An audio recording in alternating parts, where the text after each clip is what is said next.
not all great backpackers are going to make great guides. I think that the beginning of hikes are always tough because you've gone from a Good point. life of relative comfort and you're just in it and have a pretty minimal existence. And you've also made no progress towards your goal. Welcome back to episode 125 of the Peanut Butter and Mountains podcast. Today's guest, man, he's a legend in the world of long-distance hiking and ultra running. He was named Adventurer of the Year by Outside Magazine and National Geographic and has tackled some of the most grueling routes on the planet, covering thousands of miles. Now, beyond through hiking, he's pioneered 4 major high routes, one of which, actually, I failed on, which we'll have to talk about that. He finished top 3 at Leadville 100, authored the Ultimate Hiker's Gear Guide, and owns his own guiding business where he takes folks out in Utah, Alaska, and California. So please welcome to the podcast, Andrew Skurka. Did I miss anything there? It's a pretty energetic introduction. That was good. Thank you. It's like, it should be your like walk, you know, if you're ever in like a cage fight or something, I'll be your introduction guy, man. No cage fights for me. Yeah. Ultra running and cage fighting do not go Dude, for together. real. Yeah. Well, man, I gotta say, it is a treat to interview you. When I first hit you up, I actually had read your book. I remember years ago I was actually in Vegas with my ex-girlfriend, and I was like so bored in Vegas, and I brought this from the library actually, and I was reading it. I was taking notes on it in the hotel room. I remember, I'm gonna assume that no, it didn't go that way. it didn't work. No, didn't work. Okay. Yeah, man, she was like wanting to go down to the casino and stuff, and I'm sitting there and I'm like I'm gonna making sit up notes. here and read my gear guide. Yep. So that's where I kind of got exposed to you for the first time. Then obviously I've seen you all around other places, but man, I got to ask you, like, out of all the miles that you've done through hiking or just long distance hiking, what still humbles you about that endeavor, if anything? I think that the beginning of hikes are always tough because you've gone from a Good point. life of relative comfort with the essentially infinite amount of food, a roof over your head where you don't have to worry about bugs or moisture or wind or cold, and climate controlled spaces, and then you get out there and you're just in it and have a pretty minimal existence, and you've also made no progress towards your goal. So you're not even like those early days. It's like, man, I could quit, and the only thing I just walk, go home with my tail between my legs. But it's not like I've invested even like a month out here. Yeah. So you still get those feelings even though you've done all these miles and you're guiding every year and stuff. Well, I mean, it's been a long time since I did a through hike, but yeah, I think that was always tough. That first month is always tough. I always found that one to a lot of questioning of like, what am I doing out here? Is this what I should be doing? And again, you're not committed yet because you haven't been forced to like really like cut up yet. Yeah. I always found there was always like a period though. There's always like some event or some period where I was like, okay, well, I'm in it now, and I'm not like letting that effort go to waste. And then like after that, it was a lot easier. Almost like a sunk cost fallacy type of Yeah, thing. kind of. Yeah, almost, it was like the definition of like of good money chasing bad money, but yeah. it didn't matter. Like, and I'm just thinking like the last big through hike that I did. So this is a long time ago now, 2010, and like a month in, I had to ski across the Alaska Range, and it was really tough. It was like big mountain terrain, and the snow was really bad, and it was like that for weeks. And I got done with that, and it's like, all right, well, I'm not going to quit now. Well, you can't let that effort go to waste. So yeah, I think that's probably the toughest part early on is we're in it and adjusting, but you haven't invested that much time yet. I'm glad you said that because actually if somebody would have asked me that question, and obviously I don't have half the experience you do, but I've done a few through hikes and I'm like, that is totally it. Because you come from this life of comfort and now you're dropped into this kind of life of discomfort. And you're totally right. Like you can't I mean, for me, I can't really sleep that well first couple nights for sure. Yeah, and you're eating not real the best, food, not very healthy food anyway, processed stuff. And you're totally right with that. That's so interesting. Also feels very selfish too. Like, Yeah, I didn't necessarily feel that way in my 20s, but nowadays I look at it and I'm like, Really? man, it's a lot of months just doing nothing but serving yourself. yeah. What what kind of sets you on fire nowadays? Is it the more of the guiding aspect of things rather than like the just solo long distance Yeah, stuff? I'm pretty full on this. Yeah. So, yeah, it's so, I mean, the trajectory or like the story is like 20s, like dirtbag through hiker. I walked across North America. I did the Great Western Loop. I did the Alaska Yukon expedition. And then I did a bunch of like smaller trips as well, like Haiti Trail and Colorado Trail twice and the John Muir Trail and Iceland. And then, towards the end of that, it just felt like that lifestyle, it had kind of it was approaching its expiration date. I was in my late 20s, early 30s. I don't want to say I had done everything that I wanted to do, but there wasn't like an immediate next hike sort of calling me. Mhm. Like, I think a lot of what keeps me going is like what things that I can learn. Mhm. It's like where like I get a little bored with things when the learning curve flattens out. Oh man, me too. I feel the same exact way. Yeah, you kind of feel like there more for me to learn, and if like how much more time do I have to spend to learn more stuff that I pretty much already know, type of thing. Yeah.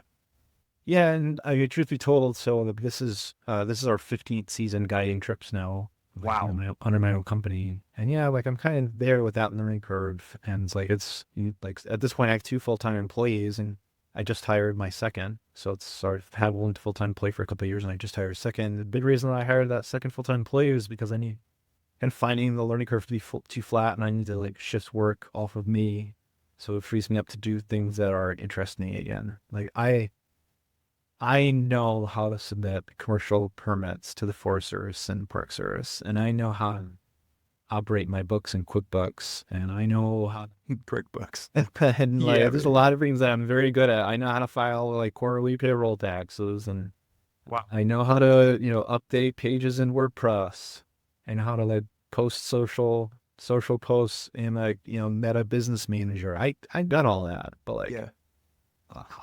it'd be more exciting if I had time to say like, develop like an online course or like to write more for the blog again or anything like that. Interesting. Okay.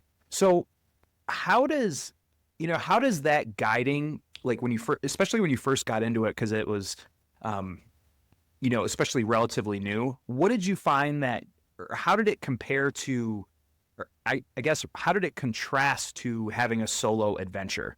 So how did guiding contrast to, having this solo adventure by yourself? So when I started guiding, I was a very good backpacker, I would say. Not, yeah, at least very good. When I started guiding though, there's this whole other skill set that I had almost no experience with, and that was like the art of guiding. And that's more like how to teach and how to relate to people and how to manage a group and how to mitigate risks. It's a totally different skill set. Yeah, I would So say I look back at the early trips, and they generally went pretty well, but there are a lot of trips that I learned a lot. what have you learned about managing people from guiding? Because you're totally right. Sure. I brought, definitely, I'm not doing it commercial, but I brought friends that visit from the Midwest where I'm originally from, and I will take them out for a backpacking trip that I think is going to be super fun. A lot of type 2 suffering, and they are not used to that at all. No. And I'm like, what are you talking about? This is great. This is fun, man. Like you got to suffer. Like sometimes you got to suffer to see real cool things in nature, right? So, yeah. Yeah, I That know where was you're going. So the early trips, the joke was, well, they're Andrew's trip, and everyone else is just along for the ride. That be like you're doing the route that Andrew wanted to do. Yeah. But I matured and I came to realize that it was much better for me to create a trip that was appropriate for the individuals I had on the trip. So it's much more in the focus of service rather than And your case, like I've been there too. I've done that with some clients. I've done that with my wife. Or I'm like, wait a minute, like you don't think this is fun? Like, how can you not think this is fun? So knowing knowing your audience is right. One of the things you talked about in your book, which hit me, which really struck me, was what's your backpacking style? And now I forget the two terms that you had for it. Can you remind me? Well, you're either a hiker or you're a camper.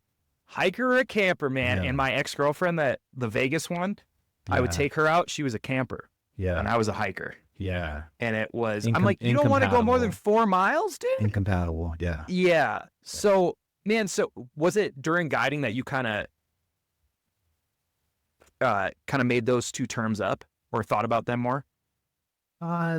That was, when did that kind of come about? No, because most of the clients that we bring out, they're more interested in that hiking element anyway. So I was trying to create this is a long time ago now. So I'm like, that was 15 years ago, or maybe longer than that when that book came out. So I'm trying to remember kind of the origins of that whole thing. But eventually what the argument came to was that there is a right way to backpack. And that right way is by having the appropriate gear, supplies, and skills for your trip objective and for the conditions that you'll likely encounter. And that objective became really important because, basically like that argument is like, there's a right way to backpack, but it's actually like very inclusive of like different styles and different environments.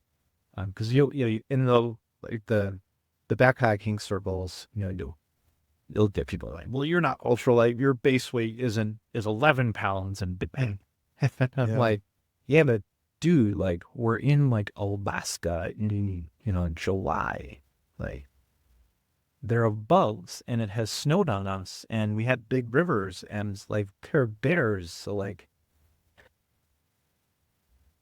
anyway, but the conditions became important, but also like the backpacking style. Like it's actually okay to carry, say, a Kindle or, a face cloth and a powerful stove, the amount of coffee making products, and maybe a guitar and some binoculars. And if your trips or centers around those sorts of activities. Yeah, absolutely. What do you, on that topic, what do you think of ultralight backpacking? Like where it's kind of gone and like trending towards and, kind of in pop culture nowadays? Man, honestly, I don't even really pay attention. Yeah. Yeah, I mean, I think part of that is just kind of where I am in my backpacking journey, but a lot of that too, like the gear it's very, very incrementally improving. Like when I just every night go to bed, count my lucky stars for how awesome backpacking gear is nowadays. And it's like, I sound really old when I say this, but like, when I first started backpacking, this is 2000, I remember I was on the Appalachian Trail, and I remember there's like word traveling up and down the trail about these two guys trail names up the trees because they were like tall and lean, and they had Go-Lite backpacks that weighed a pound.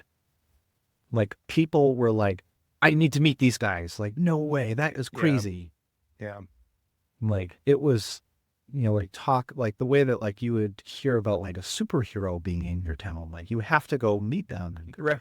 Like the second coming of, Lord Jesus Christ or something. Like it was like a, unbelievable thought. Yeah. And that was 2002, right? So now here we are 23 years later, and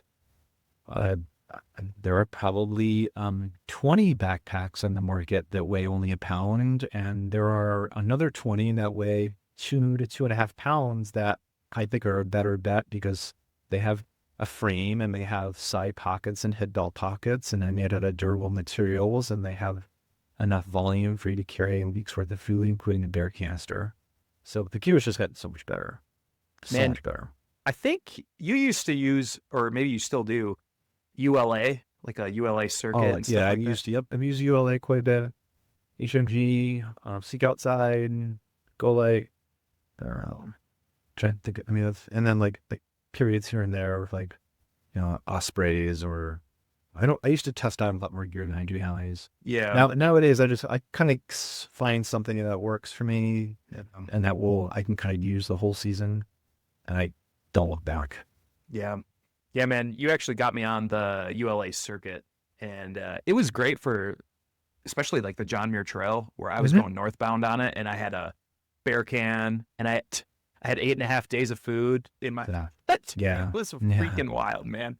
I once on a trip that went sideways, I once was carrying 3 full-size bear canisters and a ULA catalyst. 3 Free. full-size Yeah. bear Only one of them canisters. was mine. Yeah. Wow. Oh my gosh. Yeah. Like I said, the trip went sideways. Yeah. Yeah.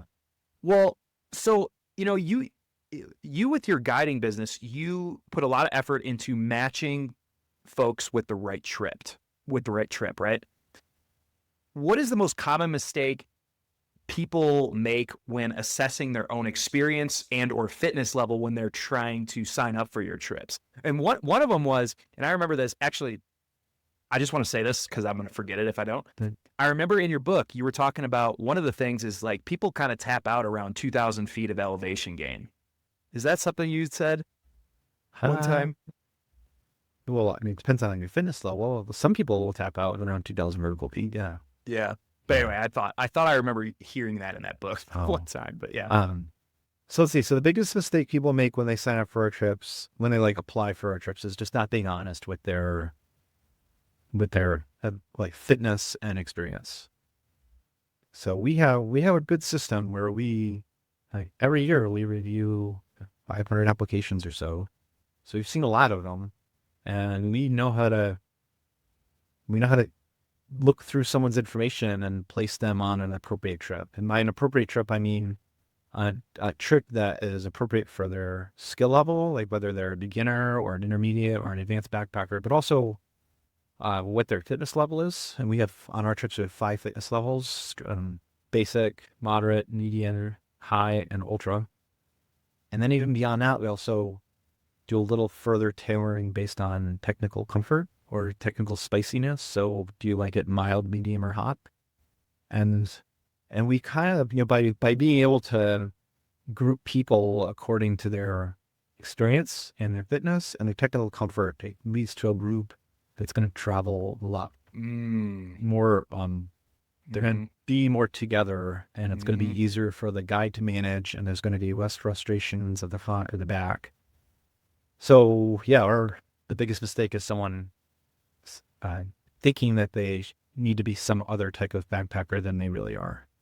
And I will tell you, most of the time when an applicant overinflates their abilities, it's probably a male. And when an applicant sandbags us, it's usually a female. Interesting. Yeah. So did you read into that what you will, but yeah, for sure. I mean, yeah. And so it sounds like you've tailored that over years, probably. I mean, that seems to be a pretty refined system. Yeah, it does. Yeah. Dude, I was looking at the site and all the adventures you could sign up for and the different folks to guide them. Dang, this is intricate. Yeah, it's not on the same level. But I remember the first time I ran the Boston Marathon, that race has like 40,000 people. It's like shuts down the city of Boston, like a major thoroughfare, and we had east-west thoroughfare, west of the city gets shut down. There's no way to get across, and there's just there's policemen, and there are barriers, and there's security, and there's this whole elaborate like staging system and waves and corrals and aid stations and porta potties. Like, you just couldn't believe the infrastructure that it would take to put on an event like this. And I was like, how did they ever, how did this event ever come to be? Like, you couldn't possibly think of all of this. Oh, and they didn't. It took them 100 years to cut together that event. That's kind of many iterations. Yeah. And just like every year, after the event, saying, hey, what could we have done better?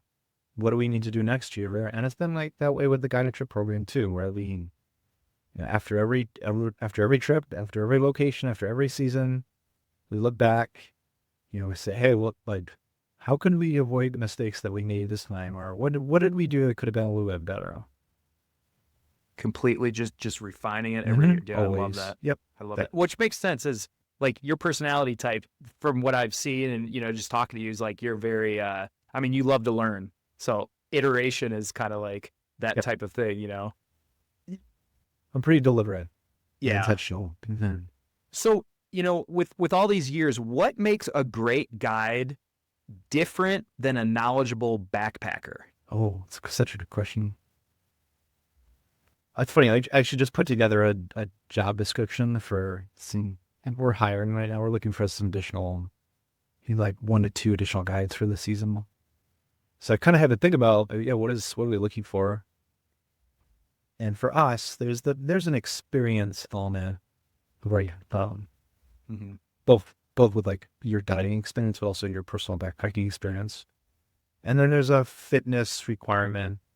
But yeah, like what's that like? I described it in the job posting like a guide personality, and like within that, like a guide like someone who's a good guide, they need to be like enthusiasm, like the things that come to mind: enthusiasm, communicative, empathetic,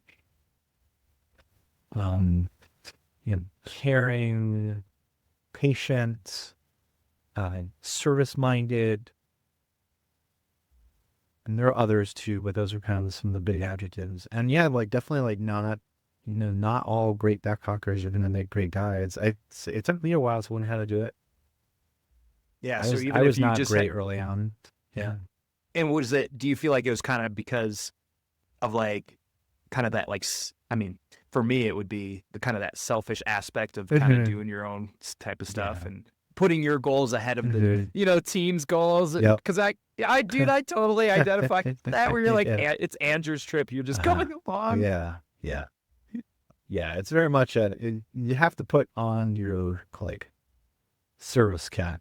Oh like, yeah. I am out there to help these clients, There's like, my goal is to meet them where they are and to like push them further down their backpacking journey.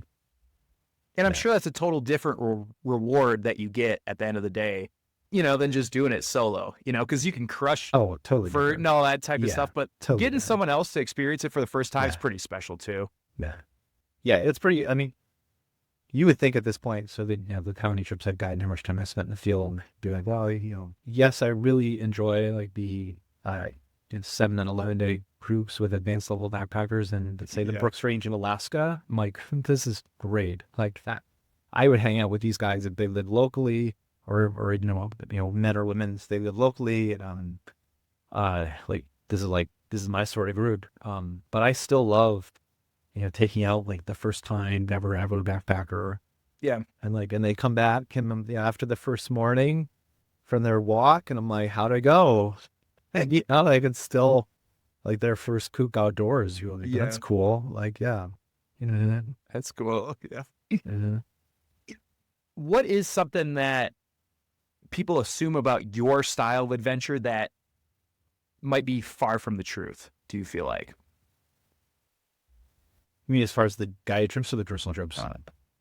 I would say personal trips, maybe, because I want to get into some of these high routes and things, because like, dude, yeah, we should go there. Yeah, I think probably the impression people have of my personal trips are probably correct. Like they were hard, and they were like very all in and sort of at the edge of like physical and mental boundaries.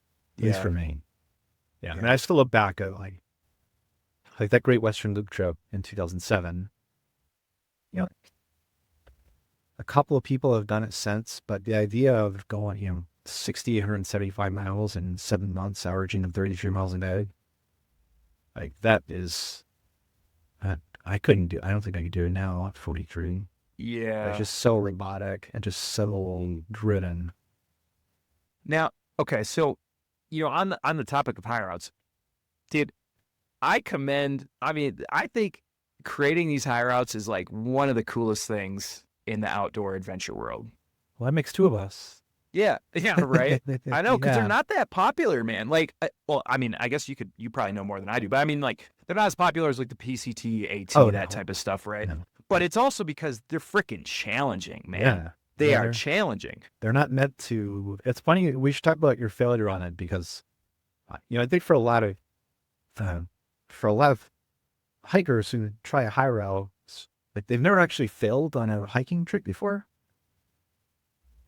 Because like hiking usually isn't that hard. It's like you Right. start and you walk down the trail, and so long as you don't run out of food or mess up too bad, or uh, you're good to go. Whereas high route, like, yeah, people fail like regularly. I failed a bunch of times when I was doing them.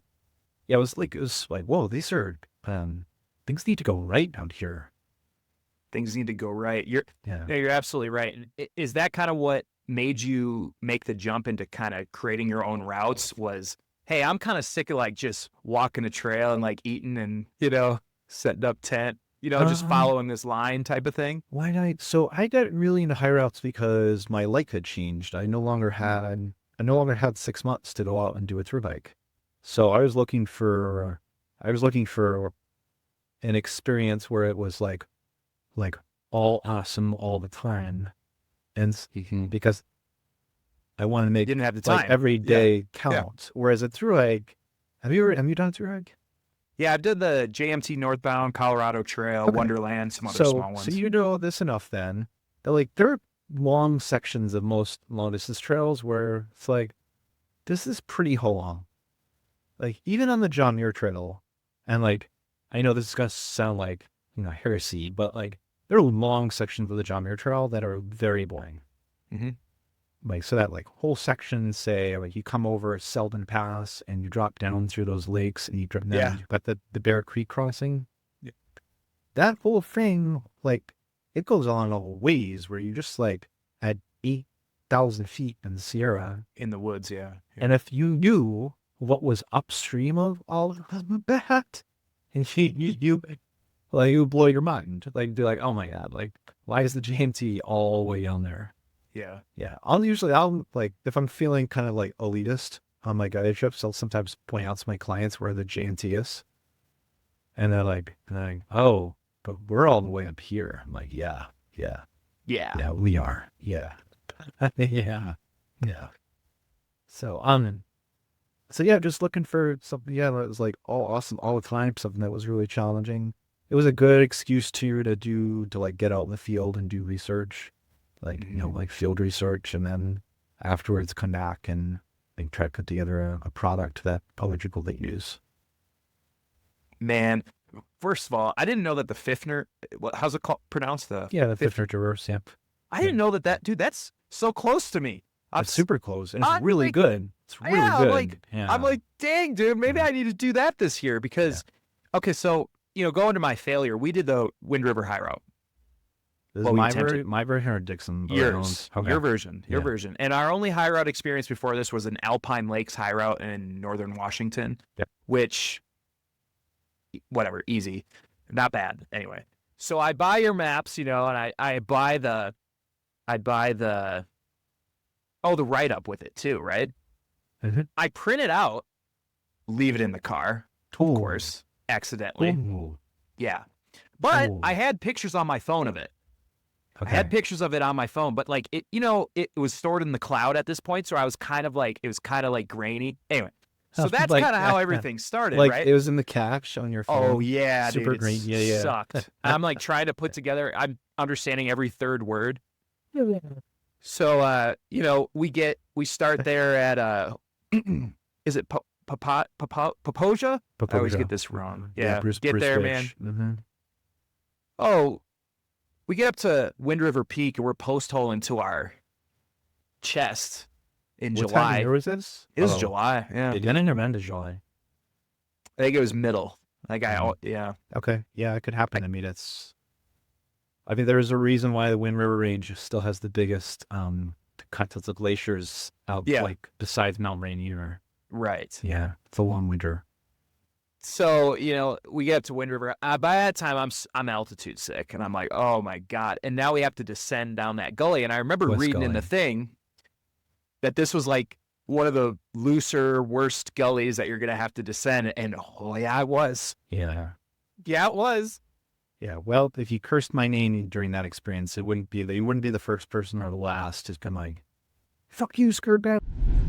For a limited time, I'm actually offering my free outdoor goals Notion template. I'm actually selling this on Etsy for $8, but I'm offering it free for everybody that's listening to the podcast right now for a limited time. What this is storing all of your information, like your flights, the dates that you're going to go, your calendar, your beta for the adventure, the partners you're going with. It assembles everything all in one area. There's no more fumbling around with trying to cross-reference notes that you copy and pasted off of a blog on your Word document, but then you also have flights on your phone. It's all going to be in one place. I like to create all my goals ahead of time, block out all those dates.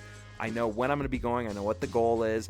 It's templated, so you have all the things that you need to fill out, like permits and everything, in the actual database. No worrying about having to recreate everything. Here's actually a quick review from Etsy from Elizabeth. She said, "This is absolutely perfect, super easy to use, and saved me hours, in all caps, of work. Best purchase I've made in a long time." So that's what we're trying to do for you guys. We're trying to help you out. The only thing that I ask for in return is to sign up for our First Light newsletter, where I share exclusive tips around anything that has to do with being a mountain athlete, resources that you might not have seen before, videos that are inspiring, all that types of stuff. And I don't bother you with it. It's only about once a month. So for a limited time, grab it now in the show notes below. Back to the episode. Yeah, for real. For real. So we're going down there. Dude, it's like kind of getting darker, and we're like, dude, we need to get off of this. So we're not in headlamps trying to navigate this, you know? And so we get to the lake down there, and we're camping. And dude, I barely set up my tent. I just fall asleep. Next morning, wake up, and it's more off-trail travel. And we're like, damn, it took us, it took us like 4 hours to go 2.5 miles. And I'm thinking, okay, we did not pack enough food for this. Yeah. Like, how many days were you? I think we packed like 6 for 6 days or something. Tight. Yeah, that's a little tight. Yeah. Yeah. And I'm thinking, and then I remember reading in your notes, is like, most of the off-trail travel kind of starts after the Cirque. And so we get into the Cirque of the Towers, and it starts raining, monsoon rain, and it for hours. And we're just like, I think we got to pull the plug. Yeah. Like, I just knew that I knew this was not going to work. So it took us a day and a half to get out, must have been trying to get back to the trailhead. Yeah. But by that time, we had to hitch a ride all the way to Du Bois because we had a car there, for a shuttle. Yeah. Which then we get there in the car. I had left the lights on the rental car, so we had to jump the car. Dude, it was a nightmare. But man, did I learn quite a bit. So man, the Wind River High Route, well done on that. This year we're get that far into it. Like no, it would have been better for a second go around if you made it at least halfway. I'm like, well, yeah, I know, Andrew. Yeah, sorry. He's like, maybe you can skip West Gully this time. So I'm thinking this year I'm going to do Allen's to get a softer. Not that idea. Yeah, little like soft intro. Yeah. And then I would like to do Fifner because I think I was reading that one's a little bit easier than the Wind River High Route. A little bit. Not it's by much. Pretty hard. I mean, it's still pretty hard. Yeah. Okay. Like, I mean, each of these routes is like very in there and like exactly how they feel. The Wind River High Route that to me is like, I still think it's like a the line. Really? I think so. Yeah. And when you look at the data on it, even like, for example, like no road crossings, I think it's like 3/4 off trail or like something really high, maybe 70% off trail. It has a stout vertical gain and loss per mile. You're really far from anything. So it just kind of seems hard to beat. Like when you look at all the other routes, you're like, well, like the Fifth Traverse, it has more vertical gain and loss per mile, but for the last like 30 miles, you can see downtown Denver across the Eastern Plains. So like in terms of isolation, sounds like Wind River is and it also, like There's a road an old railroad track that comes up, an old gravel road that comes up out of Grand out of Winter Park. Yeah. So it's just a little, and like you'll see like some like day hikers because like the trailhead's kind of coming in pretty far for the east and west sides. And then like other routes, I suppose like the Kings Canyon High Basin route. That's a strong route, but it doesn't have like that. It's not as much of like a bridge traverse as the Winter route is. It's you're in the watershed of the Kings River, but it's not as geographically pure, if I could say. What would you, if you had to give someone like they just kind of to work up and challenge out of the 4 that you've created, how would that list look? I think the Yosemite High Route is probably maybe the most approachable. Okay. Yeah, it's especially like on the north side of it. So it's really pretty country. It tends to be a little friendlier footing. Nothing that's really scary until you get like into some sections of the South Loop. And also it's you could do it as a figure 8 using Falling Meadows as your center point. So you can like do a loop to the north and then you can like go do a loop to the south. Mm-hmm. So your car is kind of sitting there to either get you back prematurely for a flight out of Reno or to home, or it's allows you to resupply as well. Yeah, so the Yosemite High Route's probably first. The 50 Traverse is a good option if you live locally because it gives you that high route experience, but it's never that hard to get out off the route and get down. It's like you could. I mean, it would take you a while, but it's not as long as those other routes. Yeah. And you could also like break it up into a bunch of. Actually, it's if everyone is really curious, there's a post 3 years ago now, but I did something like 8 adventurous trail runs and hikes in the Rocky Mountain Front Range. I was using 50 traverses like the backbone of it. Mm-hmm. And yeah, you could do like a number of like 30-ish mile loops, which would again just kind of give you that like, okay, I kind of understand the high route section, but I'm not signing myself up to like park the car at Milner Pass and hopefully get to Berthoud. Yeah. I'm gonna do loops. Yeah. And then so let's see, there's that one, and then Kings Canyon High Basin route I guess would be number 3, and then Winter High Route would be last. Oh, interesting. The Sierra High Route, I always struggle with a little bit. I feel like, that for me, that was the inspiration for all the high routes that I came up with. Mm-hmm. But there's some segments of it that are fantastic, really, really good. And then there are other segments I'm like, why do you do this? I see. So as an example, like, it gets into Yosemite over Blue Lakes Pass. And then it just like gets on trail and follows trail all the way into Falling Meadows. And there's all this like amazing terrain in the upper watersheds of the Merced and in the Wild Fork of the Tuolumne. And just like totally misses out. Maybe he was burnt out. Maybe. I ain't going up there. I do remember he said something like, I don't know that. I don't have a copy of that book on my desk. I remember saying something like, if you look up to your right, and you look at all that talus-covered slope, that's why we're just taking the trail back in 20 photos or something. Like, it was like for real. Like, that's for another day kind For of real. attitude. Yeah. Man, I'm super curious. Can you, not with the whole you don't have to go too deep into this, but I would love to know, like, what is the process of creating a high route for you? Like, how long does it take? Fun. And like, how is your brain working? What are you looking for, figuring out? Yeah. So it starts with like an idea of like, basically like fill in like the end of the sentence. Wouldn't it be cool if you could link that peak to that peak up there? Yeah. Or like, and wouldn't it be cool if you could like follow the content of the pilot to the river range as high as possible, but without encountering technical terrain? Or wouldn't it be cool wouldn't it be cool if you could circumnavigate the watershed of the Kings River? Or wouldn't it be cool if you could like circumnavigate the watersheds of the Merced and then the Tuolumne and call it the Yosemite High Route? So it's like, it's kind of that style. So that's where it starts. And then I think the second step is like plotting out kind of what you think is like maybe the route, like on map, just topography maps. Like here's kind of what I think the route is. And then you need to get in the field and prove it. And, you know, in addition to saying like, here's what I think the route probably is, you should also in that process identify like, well, here's what else it could be.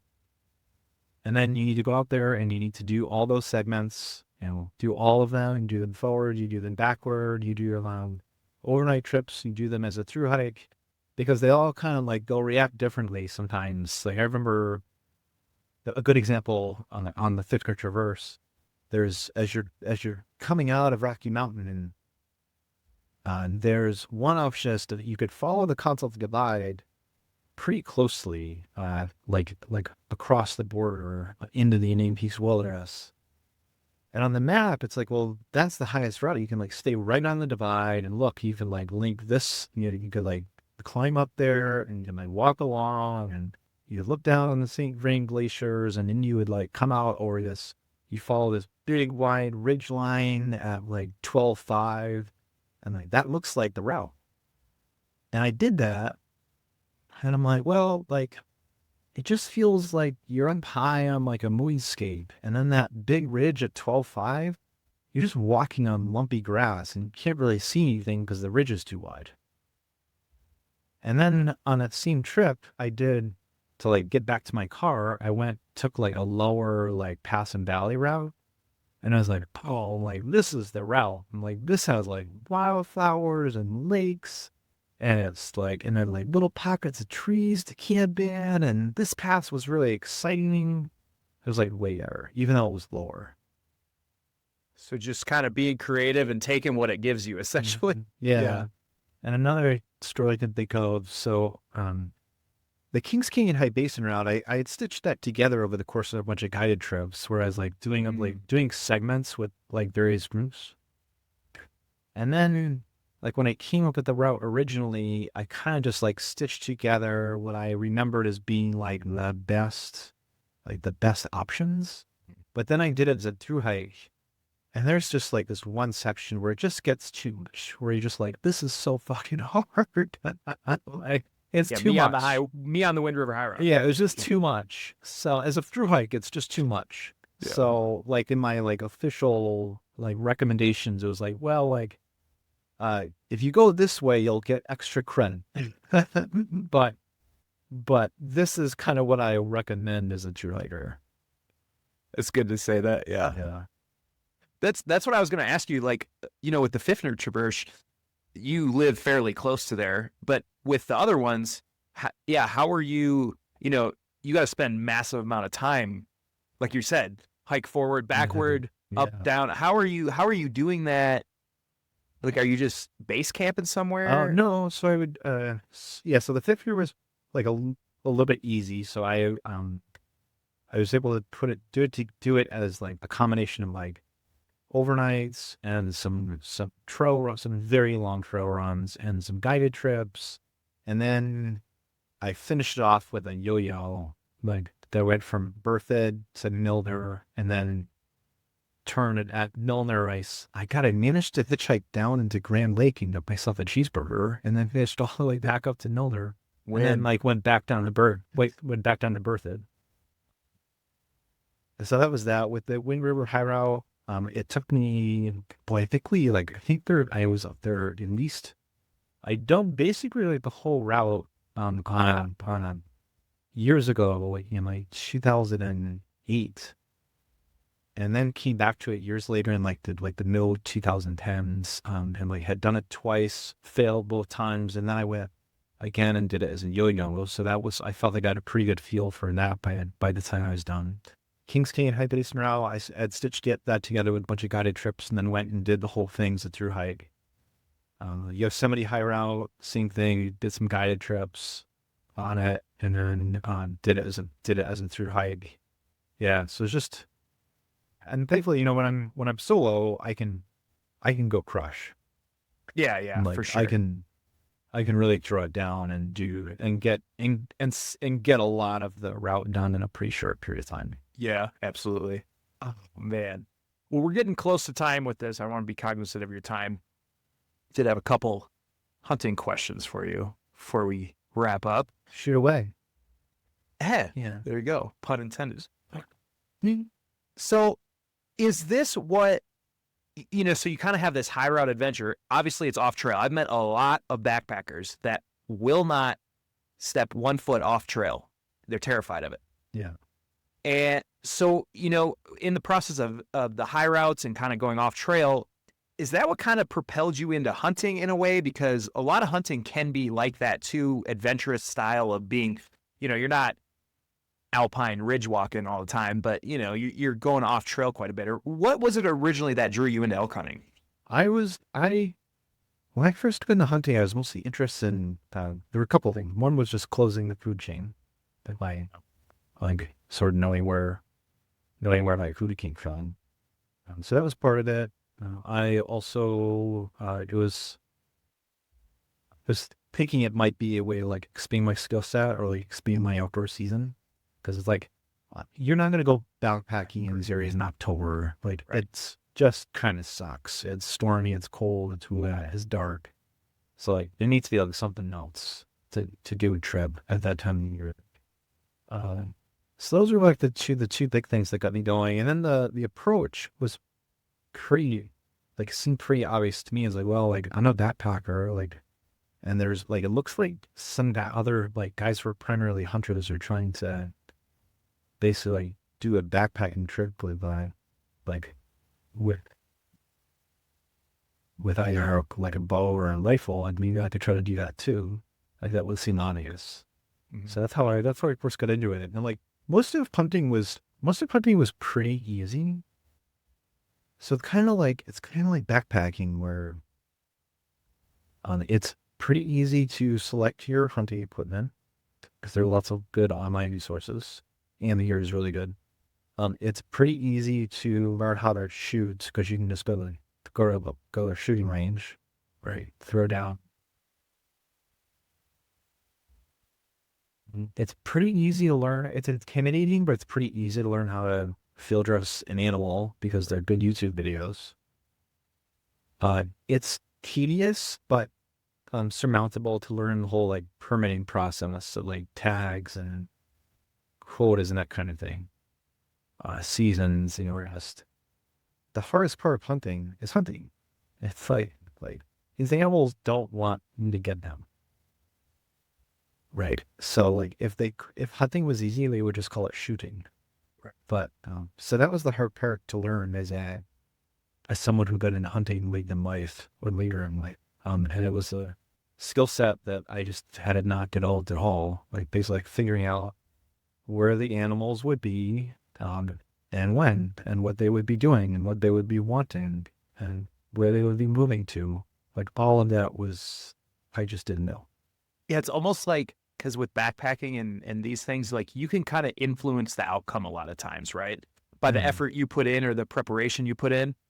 You can do that with hunting, but it ain't guaranteed. No, it's not. And it's never entirely your control. Yeah. Yeah. Yeah. So interesting. So I guess my one other question with that would be what did you learn from hunting that has helped your long distance backpacking, and then vice versa? What did you learn from long distance backpacking that has helped your hunting? I did learn a lot from, let me think.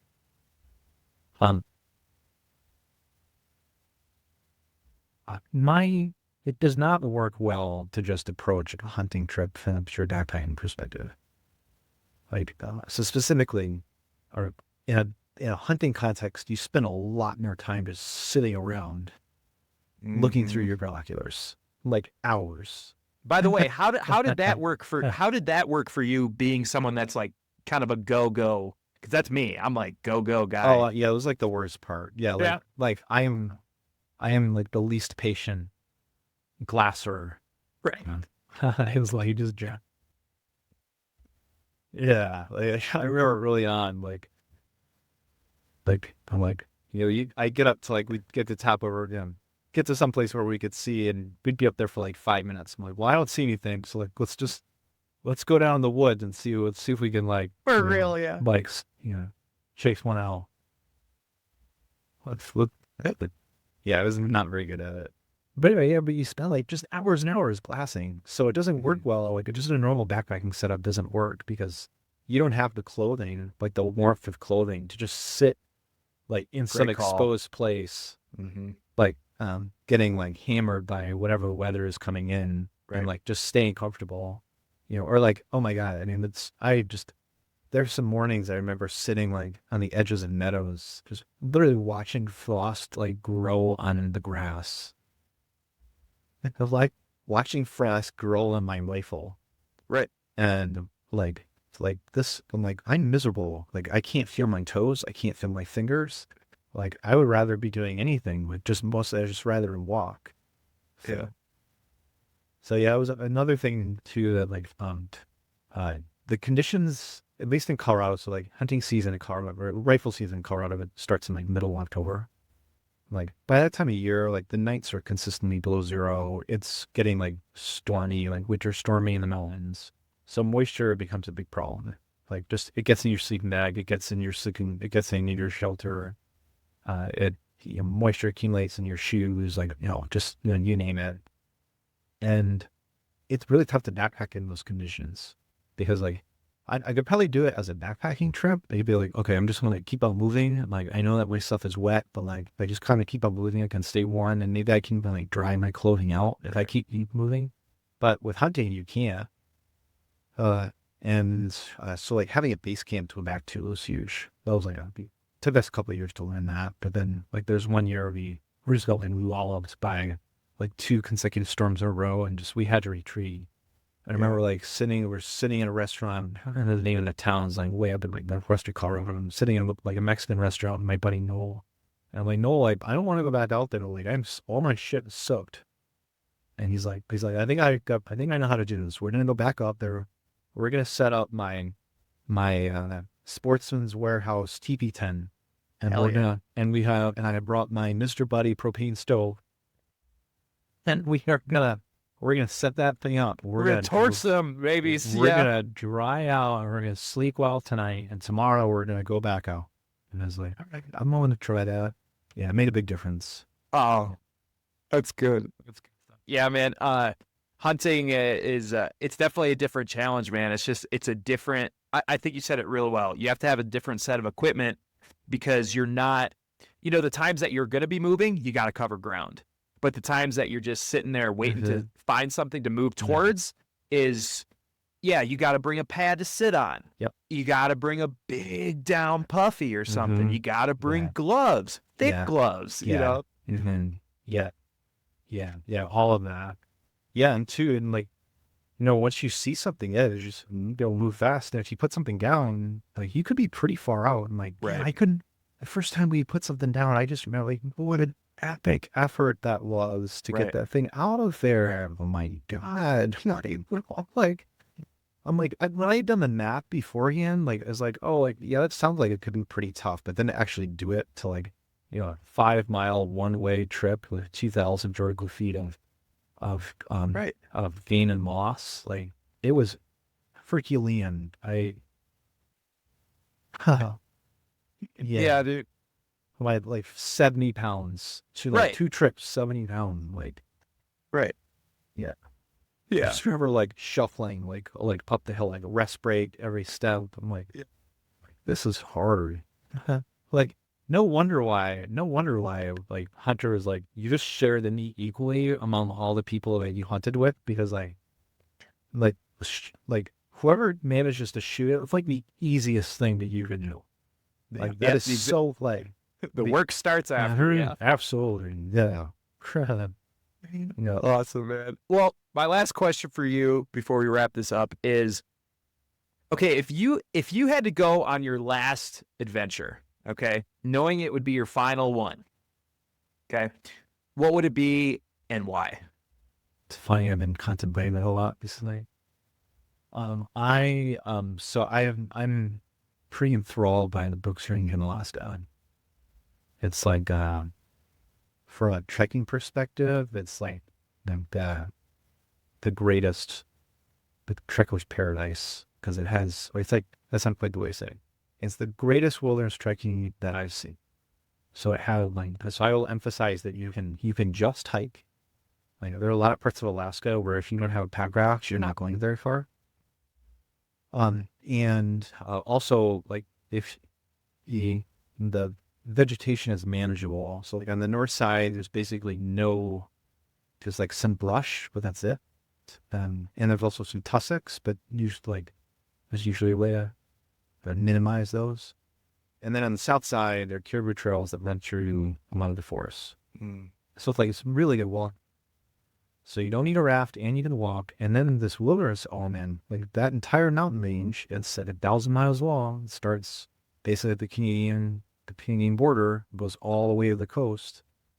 And there's only one road.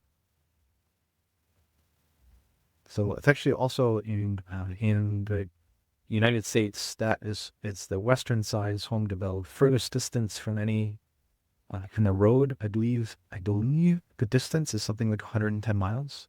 100 like a Unreal. minimum distance of 110 miles from any point of civilization. So you're getting flown in, right? Well, there are various ways to get into the Brooks Range. All right, you can get flown in. Yeah, that is one of those Busher Lane places. Yeah. Yeah, so it's pretty good. We got trips there every year. I really like it. It kind of never gets old. And I have a couple of clients who have been on, who they sign up every year. And like, I'm like, guys, like these trips are expensive. Like at this point, like kind of like, I can't get, like you've been on like 4 of them. Like I can't guarantee that like we're going to do a completely different route than you've done before. And they're just like Really? cool, man, no problem. But like, it's just that good. Huh. Even if it's old, it feels new again, and you just kind of just consistently like blown away by the place. There we But go. it's hard. I will say, so all you already have, it's like, wow, that sounds cool. I want to go to Brooks Range. It's a really hard place to get to. It's expensive and hard to get to. Well, I mean, I gotta say, every time I watch an Alaska video or something, it's always raining or foggy. I'm like, Yeah. dude, I don't really want to be there and during that. You know Well, what I you're mean? probably watching like the hunting videos from like October along like the Inside Sure. Passage, which Yeah, a it's- lot of them are. Yeah, no, then you don't. Those are tough conditions. We definitely have gotten whacked by plenty of storms, but when we go up there, it's end of June, beginning of July. I'd say the weather is usually like good enough. Yeah, gotcha. Yeah, like, we pack sunscreen. That's telling. Well, there you go. Yeah. Yeah. Yeah. Yeah, sunglasses and sunscreen and hoodies, because the other thing when we're up there, it's just 24 hours of sunlight or 24 hours of daylight. And So do it's you not- even bring a headlamp? No. Like do not bring headlamp. Yeah, we actually specifically are on the gear list, like headlamp, like do not take. And like we find one, like clients are like blown away. They're like, "What do you mean? Like I don't need a headlamp?" I'm like, "Dude, Right. like you won't get a head, like it doesn't get dark, like even like at midnight." I have a photo from last summer when we were up there. The photo is so I'm camped at 68 degrees north, and we're on the north side of the Brooks Range. So at midnight, this photo is like of the sun. It's like right at the horizon, like at midnight. It's like just like right at like it did not dip. It was like the low point, still above the horizon, and like this full sun on my tent. I have a photo. Another photo from years ago. It's like sun.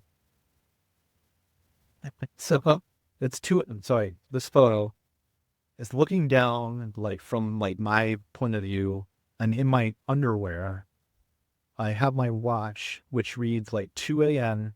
and 84 degrees, and I'm reading a book. Great photo. That sounds awesome.